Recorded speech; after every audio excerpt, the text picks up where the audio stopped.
ರಾಮ ಮಂದಿರ ಉದ್ಘಾಟನೆಯನ್ನು ನಾವೆಲ್ಲರೂ ಕೂಡ ಸ್ವಾಗತ ಮಾಡೋಂಥದ್ದೇ.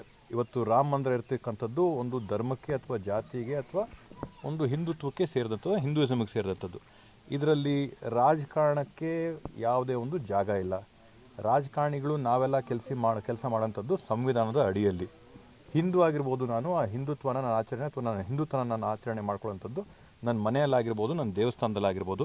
ಸಾರ್ವಜನಿಕವಾಗಿ ಇಲ್ಲಿ ಬಂದು ನಾನು ಬೀದಿಯಲ್ಲಿ ನಿಂತಾಗ ಎಲ್ಲರಂತೆ ಕೂಡ ನಾನು ಕೂಡ ಬಾಬಾ ಸಾಹೇಬ್ ಅಂಬೇಡ್ಕರ್ ಅವರು ಬರೆದಂಥ ಪ್ರಜಾಪ್ರಭುತ್ವದ ಸಂವಿಧಾನದ ಅಡಿಯಲ್ಲಿ ನಾವೆಲ್ಲರೂ ಕೂಡ ಭಾಳ ಬದುಕಂಥದ್ದು.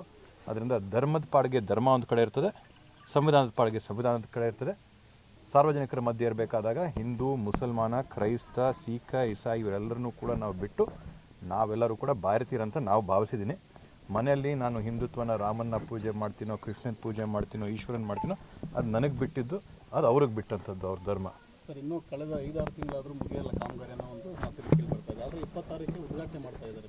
ಇವತ್ತು ತರಾತುರಿಯಲ್ಲಿ ಕಾಮಗಾರಿಗಳನ್ನ ನಡೀತಾ ಇರ್ತಕ್ಕಂಥದ್ದು, ಪೂಜೆಯಲ್ಲಿರ್ತಕ್ಕಂಥ ಕೆಲವೊಂದು ಕುಂದುಕೊರತೆಗಳನ್ನ ಗಮನಿಸಿ 4 ಶಂಕರಾಚಾರ್ಯರು ಏನಿದ್ದಾರೆ ಇವತ್ತು ದೇಶಾದ್ಯಂತ, ಅವರೆಲ್ಲರೂ ಕೂಡ ಈ ಕಾರ್ಯಕ್ರಮದಲ್ಲಿ ಭಾಗವಹಿಸ್ತಾ ಇಲ್ಲ.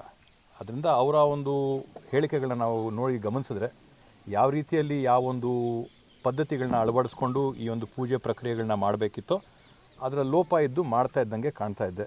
ಇವತ್ತು ಯಾವುದೋ ಒಂದು ಪಕ್ಷ ಈ ಒಂದು ವಿಷಯನ ತನ್ನ ಸ್ವಾರ್ಥಕ್ಕೋಸ್ಕರ ಬಳಸ್ತಾ ಇದೆ ಅನ್ನೋಂಥದ್ದನ್ನು ಕಾಣಿಸ್ತಾ ಇದೆ. ಇದಕ್ಕೆ ರಾಜಕೀಯ ಬೆರೆಸೋಂಥದ್ದು ಸೂಕ್ತ ಅಲ್ಲ. ಧರ್ಮದ ಪಾಡಿಗೆ ಧರ್ಮ ಇರಬೇಕು, ರಾಜಕೀಯದ ಪಾಡಿಗೆ ರಾಜಕೀಯ ಇರಬೇಕು. ಚರ್ಚ್ ಆ್ಯಂಡ್ ಸ್ಟೇಟ್ ಸೆಪ್ರೇಷನ್ ಅಂತ ಏನಿದೆ, ಧರ್ಮನೇ ಬೇರೆ, ರಾಜ್ಯನೇ ಬೇರೆ, ಆಡಳಿತನೇ ಬೇರೆ. ಇದನ್ನು ಆ ಥರ ನಡೆಸ್ಕೊಂಡು ಹೋದ್ರೇ ನಾವು ದೇಶನ ಒಳ್ಳೆ ರೀತಿಯಲ್ಲಿ ಪ್ರಗತಿಕರಿಗೆ ತೊಗೊಂಡು ಹೋಗೋಕ್ಕೆ ಸಾಧ್ಯ. ಸರ್, ತಮಗೂ ಆಹ್ವಾನ ಬಂದಿದೆ.